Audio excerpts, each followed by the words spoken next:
बहुत ही interesting editorial मिला है मुझे और ये एडिटोरियल डिस्कस कर रहा है इस टाइम पे कि इंडिया जो इतने सही टाइम से निकल रहा था, हम कह रहे थे गोल्डी लॉक्स सिचुएशन से गुजर रहा था, अब आगे क्या प्रॉब्लम्स आने वाली है इस वॉर की वजह से। हमारी ईएमआईज बढ़ सकती हैं, हमारे मतलब आप सोचो कि सैलरीज पे, इनकम, खर्चे, हर चीज़ पे इसका इम्पैक्ट आने वाला है। तो बहुत ही सिंपल भाषा में, सरल भाषा में हम समझेंगे कि किस चीज़ पे क्या इम्पैक्ट आ रहा है और कितना बड़ा इम्पैक्ट किस चीज़ पर आ रहा है। तो इसके साथ साथ अगर आप देखोगे, मैं 1 मिनट लूंगा और आपको बताऊंगा कि ये देखिए कितने आर्टिकल्स हैं आज। इंडिया इंसुलेटेड रह सकता है पैटेंटेड ड्रग्स पे जो टैरिफ लगाया ट्रंप ने उससे। इसके अलावा ओएमसीज कह रहे हैं कि भाई ये एथेनॉल ब्लेंड जो आप लेके आ रहे हो ना, ज़्यादा आ गया तो हम भी नहीं काम कर पाएंगे, जो इनोनॉल और दूसरे पेट्रोल पंप्स हैं।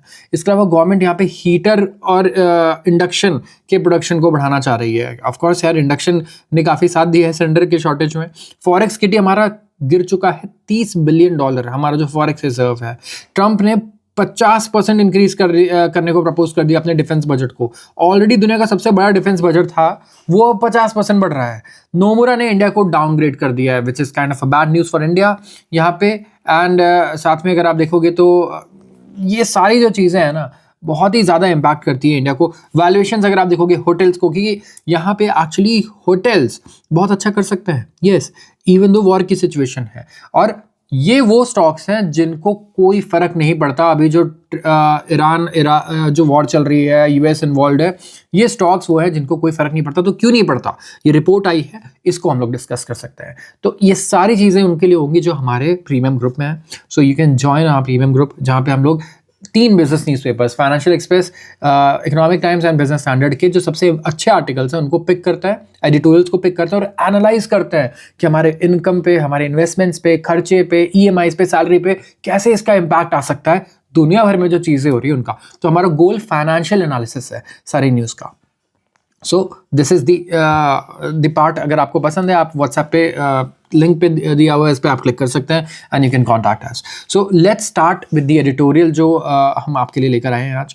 यहाँ पे स्टार्टिंग पॉइंट्स अगर आप देखेंगे तो इंडिया एक करंट फेज में था of geopolitical turbulence, of course, लेकिन जब वो घुसा वहाँ पे तो वो पोजिशन ऑफ स्ट्रेंथ से घुसा है, राइट। तो हम लोग पोजिशन ऑफ स्ट्रेंथ से यहाँ पर इस कॉन्फ्लिक्ट में घुसे थे जब हम लोग घुसे थे। और रेयर गोल्डी लॉक्स मिक्स था हमारे पास। गोल्डी लॉक्स मिक्स क्या होता है?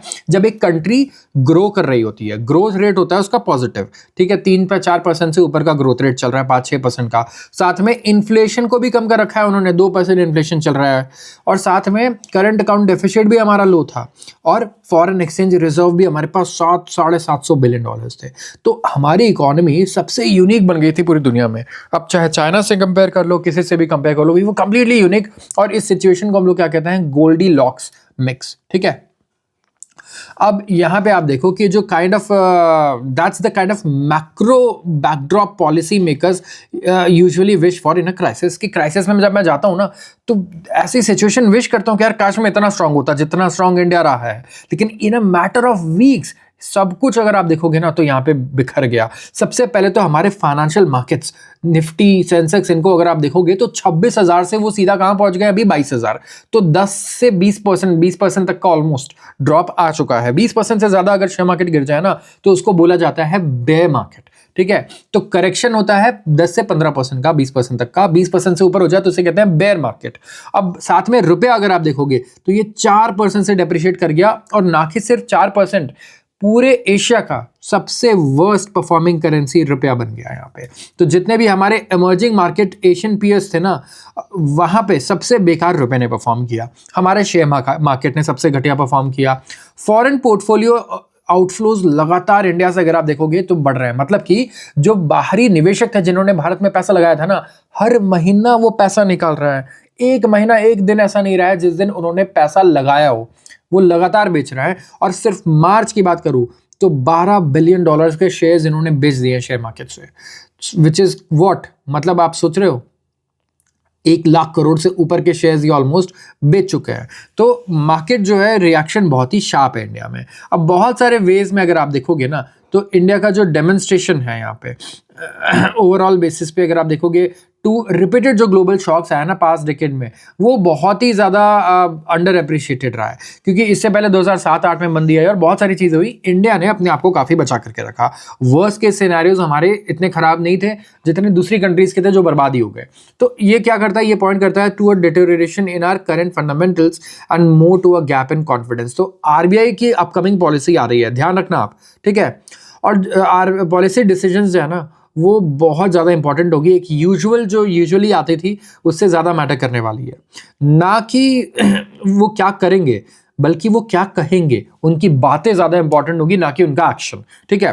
तो आरबीआई की यहाँ पे अपकमिंग पॉलिसी डिसीजन है। अब 2024 से लेकर अभी 26 तक अगर आप देखोगे तो आरबीआई ने सक्सेसफुली नेविगेट किया है एक ट्रिकी सिचुएशन को। एक तो बाहर, इंडिया से बाहर जो वॉलेटिलिटी चल रही थी, कभी कुछ, कभी टैरिफ लग गए, कभी कुछ हो गया, राइट। उसके अलावा इंडिया में लिक्विडिटी कंडीशंस जो थे हमारे घर में ही वो शिफ्ट कर रहे थे, राइट। हमने इंटरेस्ट रेट को पहले बढ़ाया, फिर पॉज किया और फिर 2024 के बाद उसे घटाना शुरू किया।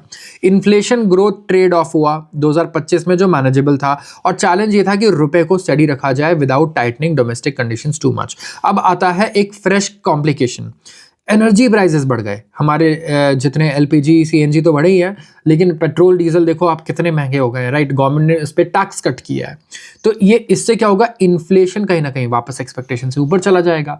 अगर क्रूड ऑयल $100, $110, $120 पर बैरल ट्रेड करता रहा इसी तरीके से जैसे अभी कर रहा है, तो क्या होगा, हमारा इन्फ्लेशन 4.5 से 5% की रेंज में चला जाएगा। तभी तो लोग इन्वेस्टमेंट की भी बात करते हैं, तो बोलते हैं आप एफडी 6% पे कर रहे हो, इन्फ्लेशन अगर आ गया 6% तो आप साल में कुछ भी नहीं कमा रहे हो, राइट। लेकिन आप जो कमा रहे हो वो है अच्छी नींद।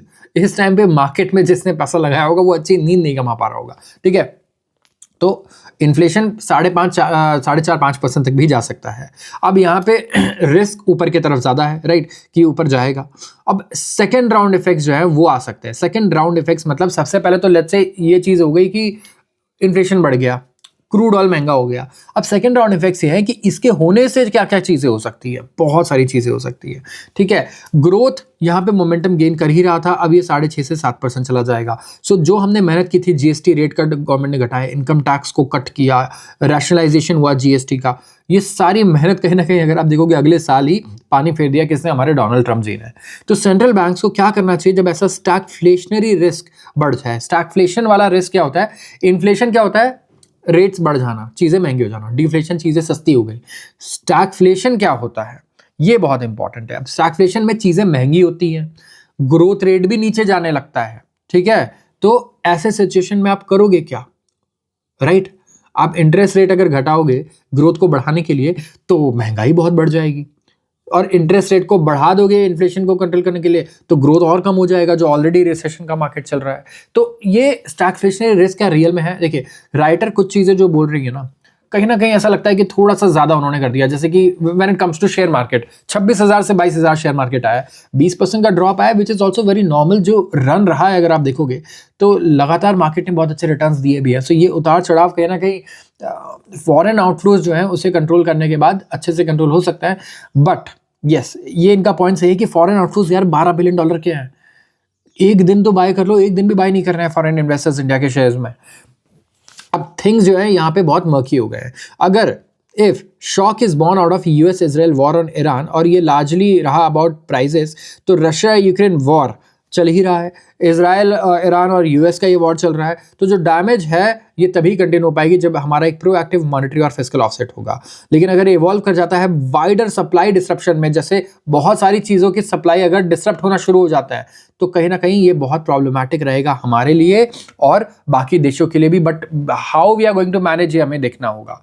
सो आप सोच सकते हो कि यहाँ पे कैसे कैसी इश्यूज आ सकती हैं अगर ये और वाइड इश्यूज रहते हैं, और वाइड ये प्रॉब्लम अगर फैल जाती है। तो व्हेन इट वॉर वाली प्रॉब्लम जहाँ पे सप्लाई डिस्ट्रप्शन रहेगा, जहाँ पे इश्यूज रहेंगे क्या, जहाँ पे इश्यूज रहेंगे ऐसे ऐसे जैसे कि पेट्रोल के प्राइसेस और बढ़ गए, साथ में जो दूसरी चीज़ें हम लोग इंपोर्ट करते हैं, हम दूसरे फूड सप्लाई पूरी दुनिया में अगर आप देखोगे वो डिस्टर्ब हो सकता है। अब फर्टिलाइजर्स अगर महंगे हो गए, क्योंकि फर्टिलाइजर्स बहुत एनर्जी इंटेंसिव होते हैं, तो उससे हमारे फूड आउटपुट पे फर्क पड़ सकता है इस साल इंडिया की। अगर बारिश सही नहीं हुई, फर्टिलाइजर पेस्टिसाइड महंगे हो गए, तो मतलब बहुत सारे रिस्क है। इन्फ्लेशन रिस्क तो बहुत ही ज़्यादा, इन्फ्लेशन को कंट्रोल करना ऐसे टाइम पे बहुत बहुत ज़्यादा टफ हो जाता है। तो दैट इज़ वाई आरबीआई के लिए बहुत कठिन समय, और आपको भी देखना बहुत ज़रूरी है कि इस टाइम पे दुनिया में क्या चल रहा है, क्योंकि आप बहुत ज़्यादा इम्पैक्टेड रहने वाले हो इन चीज़ों से। अब अगर आप देखोगे तो रेट सिग्नल्स इंपोर्टेड इन्फ्लेशन को तो फिक्स नहीं कर पाएंगे, ठीक है। रेट सिग्नल्स बेसिकली अगर आप करते भी हो तो इन्फ्लेशन इंडिया से नहीं आ रहा है, इन्फ्लेशन आ रहा है ड्रिवन बाय ऑयल। अब ये टाइटन कर सकते हैं फाइनेंशियल कंडीशंस को प्रीमेच्योरली, बोरिंग कॉस्ट को पहले ही बढ़ा दिया आपने, डिमांड को पहले से थोड़ा कम कर दिया, राइट, ताकि जब तक एक्सटर्नल हेडविंड्स आए तब तक हम ऑलरेडी चीज़ें कर सकें। लेकिन ऐसे शॉक्स को एड्रेस करना ये फिस्कल पॉलिसी के हाथ में है मोर ज़्यादा, rather than interest rate adjustment. तो यहाँ फिस्कल पॉलिसी आपको बदलनी होगी। तो यहाँ पे फोकस होना चाहिए कि आप डोमेस्टिक कंडीशंस को स्टेबल रखो, इंडिया में लिक्विडिटी अच्छी होनी चाहिए, बॉन्ड यील्ड्स को एंकर कर दो, ठीक है, अननेसेसरी वॉलेटिलिटी मनी मार्केट्स में नहीं आनी चाहिए। अब ये वर्थ रिमाइंडिंग है कि इन्फ्लेशन जो है वो 2 से 3% चल रहा है भारत में, ठीक है, और आरबीआई के पास अच्छा रनवे भी है। हमारा टारगेट 3 से 4% का था, क्योंकि तो अगर यहाँ से बढ़ता भी है तो तुरंत हमें स्टांस बदलने की जरूरत नहीं है। तो इंडिया अब इतना स्ट्रांग था, मैं बता रहा हूँ इस क्राइसिस से पहले, कि अभी हमें कुछ झेलना ही नहीं पड़ रहा है। बाकी कंट्रीज की हालत सही में खराब है, क्योंकि आरबीआई के पास एक तो थोड़ा हेडविंड रहेगा, राइट। इन्फ्लेशन 2 से 3% है, अगर 3 से 4 भी आता है तो 4 से 5 जाने पे और 5 के ऊपर जाने पे हमारे लिए क्राइसिस वाली सिचुएशन होगी, जहाँ पे आरबीआई को मतलब तब तक प्रिपेयर करने के लिए तो टाइम मिल रहा है एटलीस्ट, राइट। अब यहाँ पे मेजर्ड अप्रोच बहुत ज़रूरी होगा कि आप रिस्क को हाईलाइट करो rather than rewriting the baseline. आप प्रिजर्व करो फ्लेक्सिबिलिटी को विदाउट फीडिंग पेसिमिज्म एनवायरनमेंट में, जहाँ पे मैक्रो आउटकम्स अनसर्टन है। अब बात करते हैं करेंसी की, रुपए की। अगर मैं रुपए की बात करूँ ना इस टाइम पे, तो आइडिया दैट रुपया जो है वो शॉक अब्जॉर्बर होना चाहिए, वो सिर्फ थ्योरी में बढ़िया साउंड करता है। इन प्रैक्टिस अगर आप एक ऑयल इंपोर्टिंग इकोनॉमी को देखोगे, तो जो रैपिडली वीकनिंग करेंसी होती है ना, वो ऑपोजिट करती है, वो इन्फ्लेशन शॉक को और ज़्यादा एम्पलीफाई कर देती है, और ज़्यादा उसमें स्पेकुलेशन होता है और डेप्रिसिएशन बेट्स होते हैं फिर। तो क्या है यहाँ पर हमारी एक रैपिडली वीकनिंग करेंसी है इस टाइम पे, रुपया देख करके तो ऐसे ही लगता है। हालांकि जो रीसेंट आरबीआई की मूव थी उसके बाद काफ़ी बार मतलब इतनी बढ़िया यहाँ पे हमें ग्रोथ अप्रिसिएशन देखने को मिली है, लेकिन हो सकता है वो बहुत ही टेम्प्रेरी हो, राइट, ये भी चांसेस हैं इसके भी। अब जो रीसेंट मेजर्स हैं टू कर्ब स्पेकुलेटिव पोजिशनिंग, वो अनलाइकली सस्टेनेबली स्टडी करेंगे रुपये को बाय देमसेल्व्स। तो क्या नीडेड है यहाँ पे कि ना कि एक नया टूल किट, बट एक क्लियर सिग्नल होना चाहिए फॉर नाउ।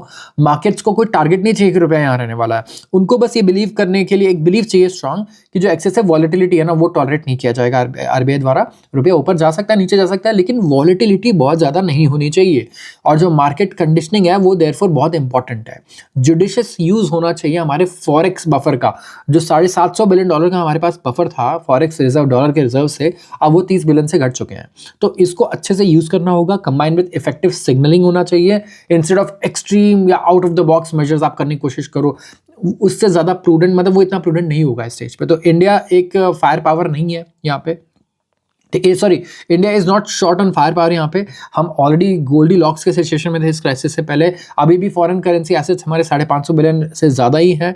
तो आरबीआई को ये रीट्रेड करना ज़रूरी है कि भैया कोई टेंशन नहीं है, आप देखो फॉरेन रिजर्व्स है हमारे पास, सब कुछ है, इकोनॉमी बढ़िया ही चल रही थी, इन्फ्लेशन भी अंडर कंट्रोल ही था, इतने दिन से थोड़ा सा बढ़ भी गया, तो कोई इमीडिएट बेसिस पे दिक्कत नहीं आने वाली है। अगर ये प्रॉब्लम बहुत लंबा सस्टेन करता है तब आगे हम कुछ एक्शंस लेंगे, लेकिन इमीडिएट बेसिस पे तो नहीं होने वाला। अब ये हमें लेकर के आएगा back to the core issue.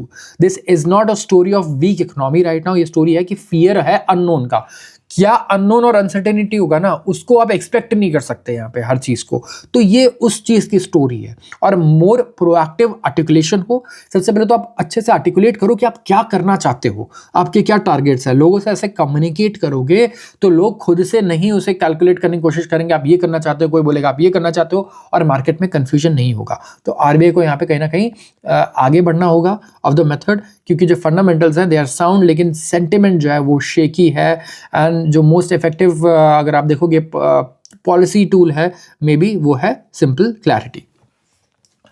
तो आज के लिए इस वीडियो को मैं यहाँ अंत करूँगा। एंड अगर किसी को फुल वीडियो देखनी है then they can contact us on the given link जो मैंने कमेंट सेक्शन में दिया है, and you will be able to join the premium group. Thank you so much.